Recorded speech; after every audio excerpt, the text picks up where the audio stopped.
নতুন মানুষের খুব আদর যত্ন করতেছে দেখি। তুই কেন আমার সাথে ঝামেলা করতেছিস বল। আজ থেকে এই সন্তানের যত খরচ লাগে সব আমি দেব।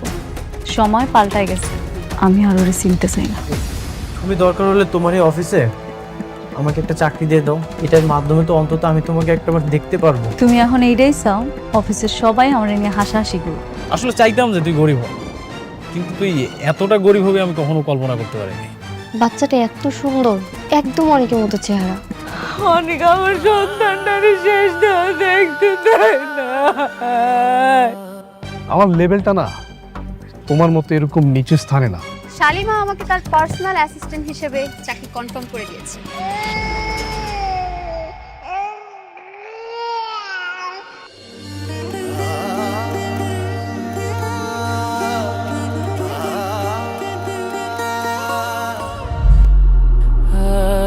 আপনি কে?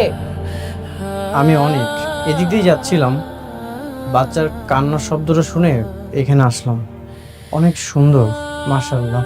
আসলে একা মানুষ তো, আমার স্বামী বাইরে কাজকর্ম করে, বাচ্চা সামলায় সব দিক দেখতে হয়।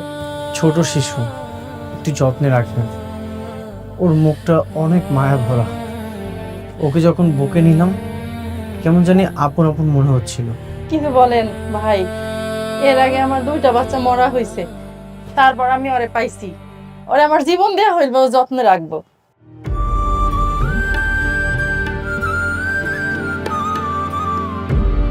আমার কাছে তো তেমন টাকা নেই, আপনি টাকাগুলো রাখুন, যদি কিছু প্রয়োজন হয় কিনে দিবেন। না না থাক, টাকা লাগবো না, আপনি ওর জন্য দোয়া করেন, তাইলেই হইব।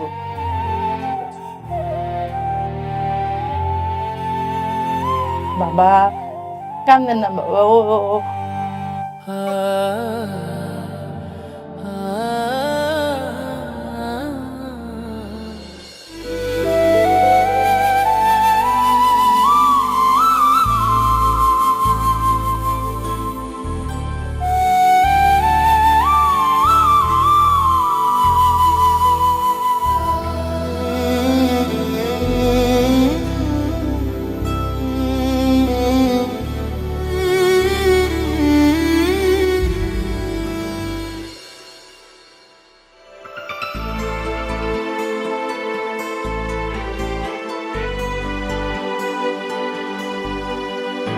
আঙ্কেল, আমি আর পারছি না, অনেককে সবকিছু বলে দেওয়া উচিত। হ্যাঁ, আরে কি বলো বোকা মেয়ে, মানে এটা বললে তো আমাদের সকলের জেল হয়ে যাবে, বুঝতে পারছো? কিন্তু এভাবে আর কতদিন? বাচ্চাটা তার আসল মা বাবার কোলে উঠতে পারছে না।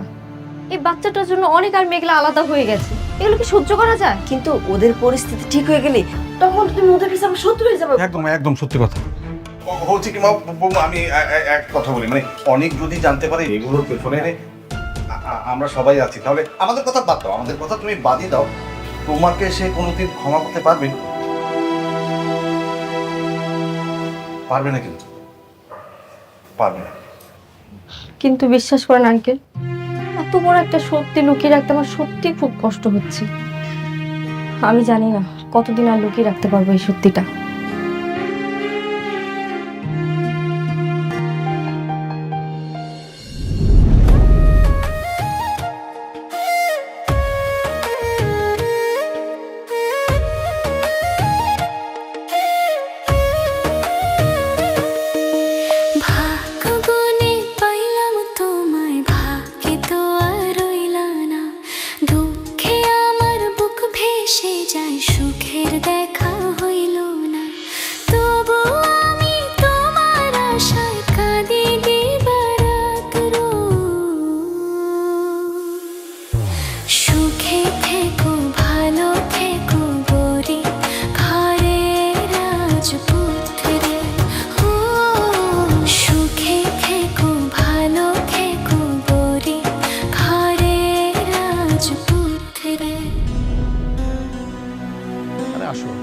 আসো আসো। ও সরি, অনুমতি ছাড়াই চলে আসলাম। আমার অবশ্য অনুমতি নিতে কখনোই ভালো লাগেনি। I hate permission.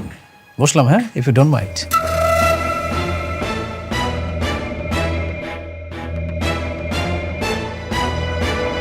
তোকে একটা দাওয়াত দিতে আসলাম। আমার বিয়ে ঠিক হয়েছে, আগামী শুক্রবার রাতুলের সাথে আমার বিয়ে। আগে তো তুই ফকির নিচ্ছিলি, তাই বড় জোর জন্মদিনে দাওয়াত দিতাম। এখন যেহেতু আমাদের লেভেলে আসছিস, তাই দাওয়াতটা দিতে আসলাম। বাহ, খুব ভালো কথা। যেমন কুৎসিত তোর মনটা, ঠিক তেমন কুৎসিত মনের জীবন সঙ্গী বাচ্চা নিছিস। খুশি হয়েছি। তোমার অনেকের থেকে কিন্তু আমি বেশ ভালো আছি। আচ্ছা, তাই না? একবার শান্তা, একবার নকল শালিমা, আর একবার সম্পত্তির জন্য আমারে, এখন আবার আমারই বান্ধবী টাকার জন্য নীলারে বিয়ে করা। ভালো তো, ভালো না? দেখ মেঘলা, বাজে অপবাদ দিবি না। ওর টাকা পয়সা দেখে যদি মেয়েরা পছন্দ করে ওকে, তাতে ওর দোষ কি? না না, দোষের কি আছে? আমি তো একবারও কই নাই দোষের কিছু আছে। তোরা দুইজনে এখন বিয়ে করতেছস, আমারে কইছস, আমি তো অনেক খুশি হয়েছি। সত্যি আমি অনেক খুশি। এই নে বিয়ের কার্ড, সময় মতন চলে আসিস। না, তা তো অবশ্যই। তোকে বিয়া বইলা কথা, আমারও তো আসতেই হবে। বাবু মিয়া,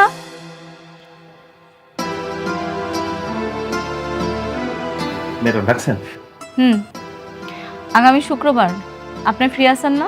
জি ম্যাডাম, শুক্রবার তো আমার ছুটি, আমি অবশ্যই সেদিন ফ্রি আছি। আপনার একটা বিয়ের দাওয়াত আছে, এই নেন কার্ড, চলে যান। সিকিউরিটি গার্ড যাবে মানে? আমরা কি সিকিউরিটি গার্ডকে দাওয়াত দিয়েছি?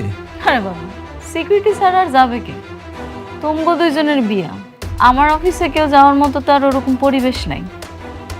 আর তোমরা ওই যোগ্যতা রাখো না যে আমি তোমগো বিয়াতে যাবো। দেখ মেঘলা, তুই কিন্তু আমাদের অপমান করতেছিস। অপমান? অপমান তো তারই করে যার মান সম্মান আছে। তোদের দুইজনের মান সম্মান আছে? আমার তো মনে হয় নাই।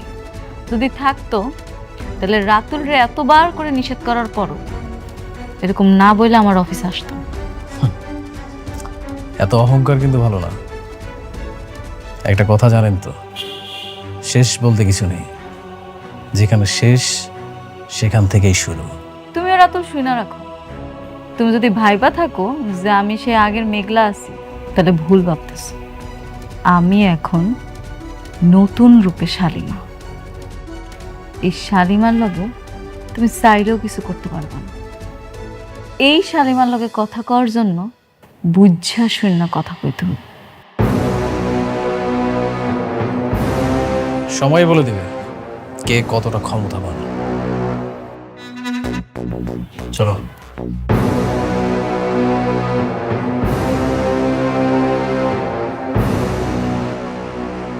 আপনি যান।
বৃষ্টি, তুমি এত রাতে এখানে? হ্যাঁ, আমি তোমার জন্য রান্না করে নিয়ে আসলাম। তুমি এখানে এত কষ্ট করে আছো, আর আমি বাসায় কিভাবে থাকি বলো? তুমি এখনই খাবারটা খেয়ে নাও। এসব তোমাকে খেতে হবে না, রেখে দাও। এগুলোর কোনো দরকার নেই, আমি রান্না করতে পারি। আর যেটা খাচ্ছি এই খাবারে অনেক শান্তি আছে। আমার কোনো সমস্যা হচ্ছে না। আমি এত ভালোবেসে তোমার জন্য নিজ হাতে রান্না করে নিয়ে এসেছি, আর তুমি খাবে না? আমার ভালোবাসার কি কোনো মূল্যই নেই তোমার কাছে? আচ্ছা, একটা কথা বলি, বলো। তুমি আমার সাথে প্লিজ বাসায় চলো, আর না হলে আমি এখানে থাকবো। আমি তোমাকে ছাড়া থাকতে পারছি না, প্লিজ। না, আমি তোমাদের ওই বাসায় যাব না। আমি যে পাপ করেছি সেই প্রায়শ্চিত্ত আমাকে করতেই হবে। আমার সন্তান আমার পাশেই ছিল, কিন্তু আমি বুঝতে পারিনি আমি অনেক বড় পাপ করে ফেলেছি। আমাকে এই প্রায়শ্চিত্ত করতেই হবে। আমি যদি পিতৃ পরিচয়টা দিতাম তাহলে মেঘলা হসপিটালে ভর্তি হতো, কোনো সমস্যাই হতো না। কিন্তু আমি এটা কি করলাম? আমি অনেক বড় পাপ করে ফেলেছি। আমাকে এই প্রায়শ্চিত্ত করতেই হবে।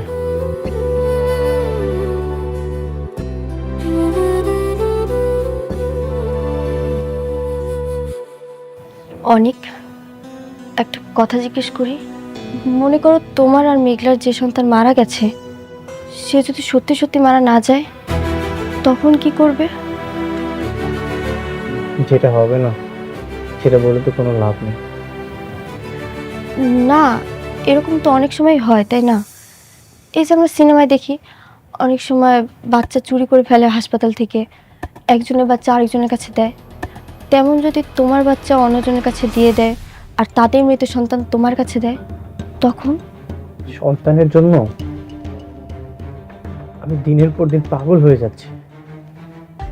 আর মেঘলা এই সন্তানের কথা ভাবতে ভাবতে ধ্বংস হয়ে যাচ্ছে। যদি তোমার কথা কখনো সত্য হয়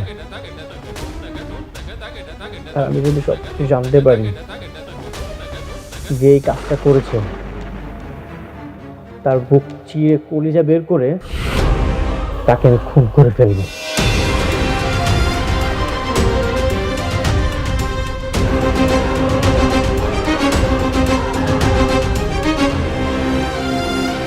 বৃষ্টি, তুমি এখান থেকে চলে যাও। আমাকে আমার মতো করে থাকতে দাও। চলে যাও। তোমার খাবারটা নিয়ে যাও।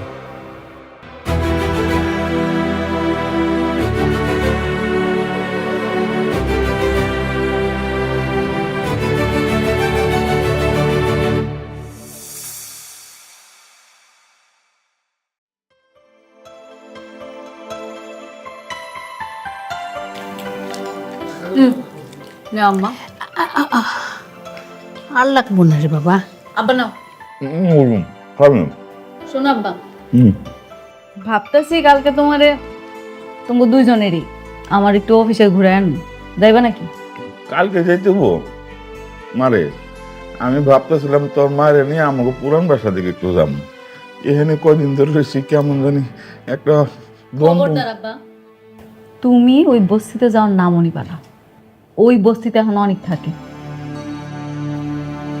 আর তাছাড়া কালকে তোমাকে বিবাহ বার্ষিকী, আমি চাইতেছি আমার অফিসে সবার সাথে তোমাকে একটু পরিচয় করাই দিন। আমার লগে যাবে, এটাই শেষ কথা। আচ্ছা ঠিক আছে, তুই যখন চাইতেছস তোর অফিসটা ঘুরে দেখে আসুন, তাইলে আমরা যাবো। তাহলে একটা কাজ করুন নি, আমি তো সকাল সকাল অফিসে যাবো, বিকালে তুমি বলে গাড়ি পাঠিয়ে দিব।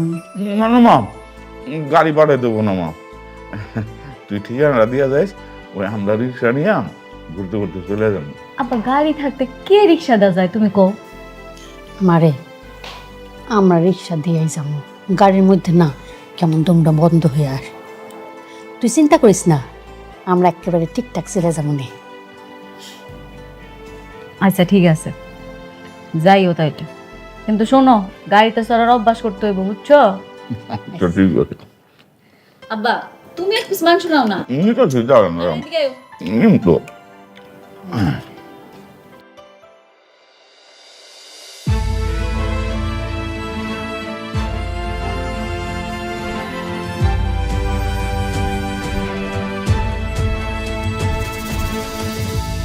আপা, আপনি? আমি তো ওকে দেখতে এসেছি, আর ওর জন্য কিছু জামা কাপড় নিয়ে এসেছিলাম। দিন, আমার কাছে দিন।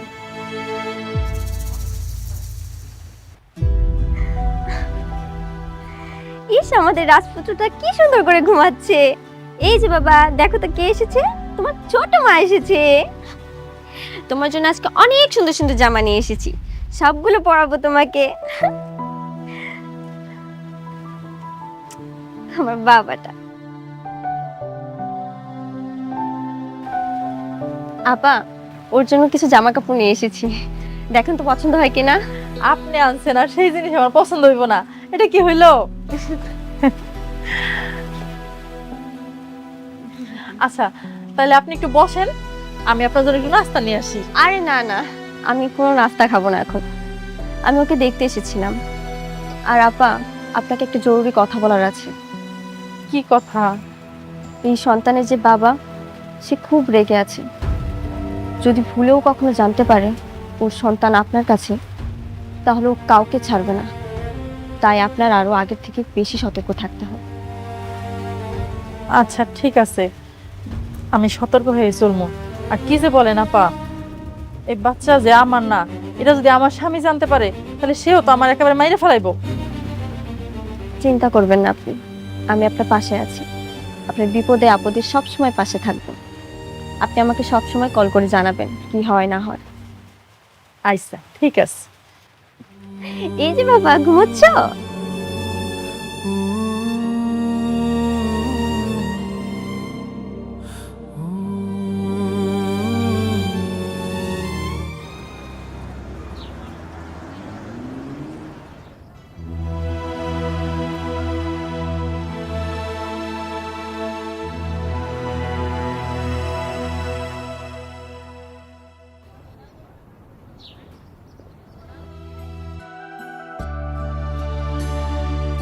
বাবা রে বাবা, কত সুন্দর আর কত বড় বিল্ডিং। দেখছো মেঘলার মা? হ্যাঁ, কত বড় বিল্ডিং। সত্যি এটা এটা তো মেলা বড় অফিস। আরে সত্যি এইটা। আরে আমাকে মেঘলা তখন অনেক টাকার মালিক, তাই না? আও, ভিতরে কে আছে একটু ডাক দে।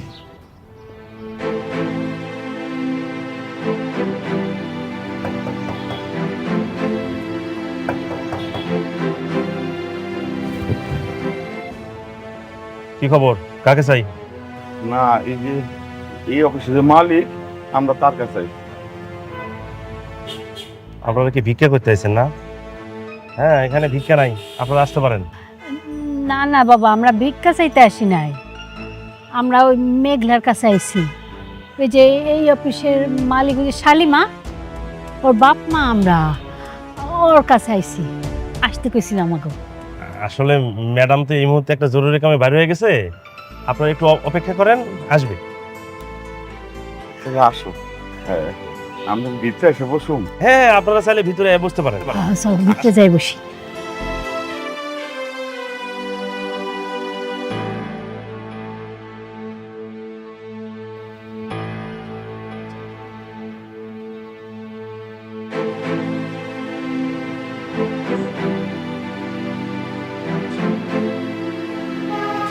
আপনারা এখানে বসেন, ম্যাডাম মিটিং শেষ করে এখনই চলে আসবে। বসেন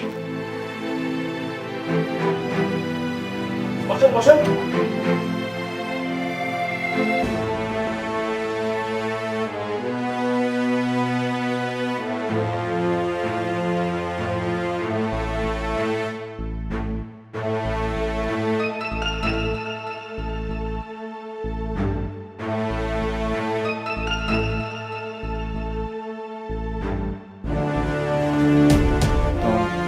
ওয়ালাইকুম আসসালাম। কি ব্যাপার, কোনো কাজ নেই? ওয়ালাইকুম আসসালাম। হ্যাঁ, আমরা কাজের বিষয়ে কথা বলছি। এরা কারা? ওদের পরিচিত? না না, এক্সকিউজ মি, আপনারা কারা? দারোয়ান, কোথা থেকে ফকির মিসকিন এসে অফিসে সোফায় বসে আছে, তোমরা কি দেখো না? আপনারা কি দেখেন না কেউ? মা, আমরা কিন্তু ভিক্ষুক না, ভিক্ষা চাইতে আসি নাই। আমি হচ্ছে মেঘলার বাপ, আর এটা হচ্ছে মেঘলার মা। মেঘলাকে মেঘলা হচ্ছে গিয়ে এই যে এই কোম্পানির মালিক। শুনেছো এই ফকিন্নিদের কথা? ওদের মতো ফকিন্নিদের মেয়ে নাকি এই কোম্পানির মালিক। মাগো, তুমি কিন্তু এবার সত্যি সত্যি আমাকে অপমান করতেছ। আরে আমরা সত্যি সত্যি মেঘলার বাপ, সেই অফিসের মালিক। আরে মেঘলা আসলেই তো বুঝতে পারবা, তাই না? আপনারা শুনেন, মেঘলা আসলে সব আপনারা বুঝতে পারবেন কে। আবার কথা বলিস? তোদের মতো ধান্দাবাজদের না আমার ভালো করে চেনা আছে। প্রথমে ঢুকবি, তারপর পায়ে ধরে কান্নাকাটি করে 2-10 টাকা বেশি নেওয়ার ধান্দা। হ্যাঁ, বের হ, বের হ বলতেছি। তুমি একটা ফোন দাও না মেঘনা।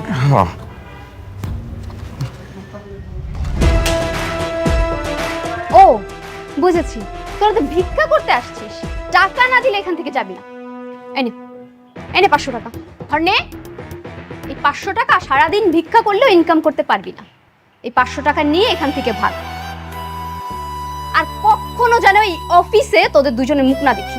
বের হ, বের হবি না? না সোজা কথা শুনবি না? ঠিক আছে, বাইরে বাইরে আগে শুনো না, কথাটা শুনো। আরে আসুন। মারে একটু কথাটা শুনো কোনো না। কথা নেই, বের হন। গেট খোলো, বের হন, বের হন, বের হন, বের হন। আর কখনো যেন এখানে না দেখি। আর আপনি নিজের দায়িত্ব বোঝেন না? নিজের দায়িত্ব যদি পালন করতে না পারেন, চাকরি থেকে বের করে দিব। আচ্ছা ঠিক আছে ম্যাডাম, এখন থেকে ঠিকভাবে পালন করব।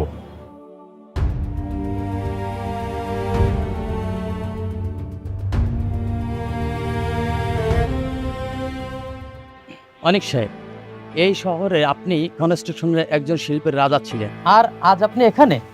আপনি চাইলে আজও আকাশ ছোঁয়া দালান বানাতে পারেন। আমাদের সাথে চলুন অনিক সাহেব। রাজা ছিলাম কিনা জানি না, তবে দালান বানাতে গিয়ে আমি আমার ঘরটাই হারিয়ে ফেলেছি। এখন আর দালান বানানোর কোনো শখ নেই। আপনি আমাদের মেধাবী, বিনিময়ে আপনি যা চাইবেন তাই পাবেন। এই টাকাটা আপনি অ্যাডভান্স রাখুন।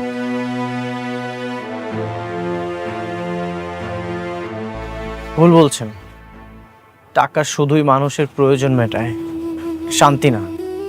আজকে আমি এমন একটা জায়গায় দাঁড়িয়ে আছি যেখানে টাকার শব্দ খুব অদ্ভুত শোনাচ্ছে। দেখুন অনিক সাহেব, ভালো প্রস্তাব বারবার আসে না, অন্তত নিজের জন্য বাঁচুন।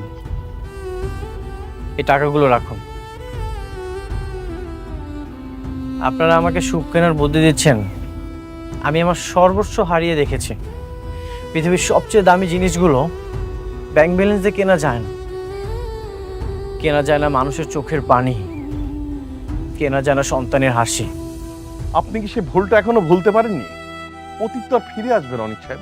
হ্যাঁ সত্যি, অতীত কখনোই ফিরে আসবে না, কিন্তু অনুশোচনা থাকে সারা জীবন। আপনারা এই টাকাগুলো নিয়ে এখান থেকে চলে যান। এই টাকা দিয়ে হয়তো আপনারা ইট বালু কিনে অনেক বড় দালান করতে পারবেন, কিন্তু আমার ভাঙা সংসার কখনোই জোড়া লাগাতে পারবেন না। কিন্তু এই যে দেখছেন আমার এই ছোট্ট কুঁড়ে ঘর, এটা অট্টালিকার চাইতেও অনেক বেশি দামি। চলে যান এখান থেকে।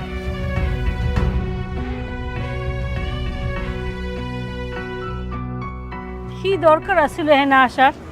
এত বড় অফিসে কি আমাকে মতো মানুষের মানায়? আমরা বস্তির মানুষ, বস্তিতেই ঠিক আছে। হ্যাঁ, আমরা কি শখ করে আইছি? হ্যাঁ, মায়েরা কত করে কইলো, সেই জন্য তো আইছি। আরে আমরা যদি না আইতাম মায়েরা কষ্ট পাইতো না। এদিকে মায়েরা তো মোবাইলটাও ভাঙা হালাইলো, আনার তো ফোন করে কইতে পারতাম যে আমরা আইছি। কি যে করি? আচ্ছা চলো জায়গা। আরে না, একটু অপেক্ষা করে দাঁড়াও, আমার মনে হয় আয়া পড়বো। দেখি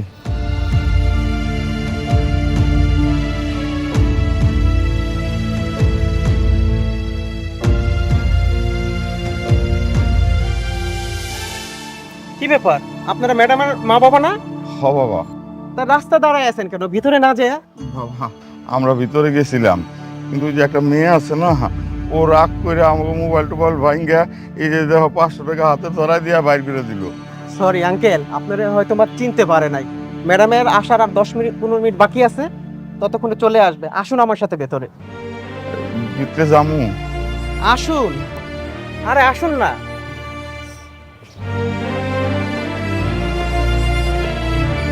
আসুন আসুন আসুন।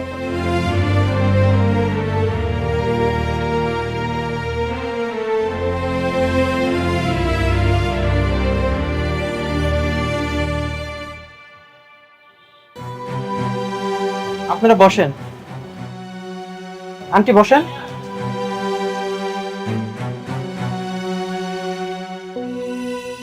আপনারা বসেন, ম্যাডাম 10-15 মিনিটের মধ্যে চলে আসবে।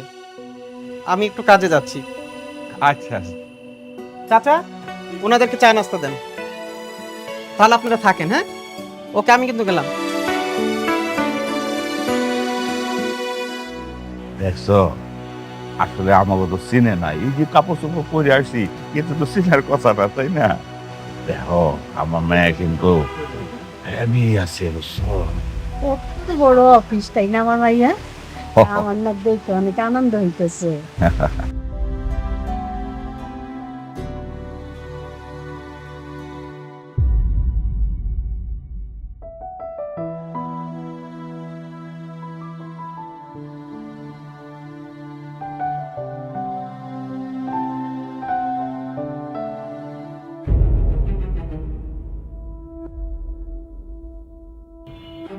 কি ব্যাপার? আপনাদের সাহস তো কম না, আবার চলে আসছেন। একটু আগে না 500 টাকা দিলাম, এতেও আপনাদের মন ভরে নাই। ফকিনের মতো আবার এসে এখানে বসে বসে চা খাচ্ছেন। বিস্কিট রাখেন, ওঠেন। বিস্কিটটা রাখতে বলছি না? এইগুলা কি কও মা? তোমার না কইলাম এইটা আমাকে মাইয়ার অফিস। মিথ্যাবাদী ছোট লোক কোথাকার, কথায় কথায় মিথ্যা কথা বলে। ওঠেন বলতেছি, বিস্কিট রাখেন, ওঠেন। তুমি কিন্তু খামাখা আমার সাথে খারাপ ব্যবহার করতেছো। তোদের মতো ফকিন্নিদের সাথে আর কি ব্যবহার করব? তোরা তো রাস্তার ফকির। এত সুন্দর বড় অফিসে এসে বসে খাবার খাওয়ার যোগ্যতা তোদের আছে? যোগ্যতা তো নাই। তোরা তো রাস্তার পাশে ডাস্টবিন থাকে, ওই ডাস্টবিনের থেকে খাবার তুলে খাওয়া তোদের অভ্যেস। আসছে এখানে ফকিন্নি ধান্দাবাজগুলা। আমরা বাট পান না, তুমি মাইয়াটা ভালো না। সে কখন থেকে আমাদের লোকে খারাপ ব্যবহার করতেছো? কি বললি? আমার সাথে বেয়াদবি করলি? বের হ এখান থেকে, বের হ।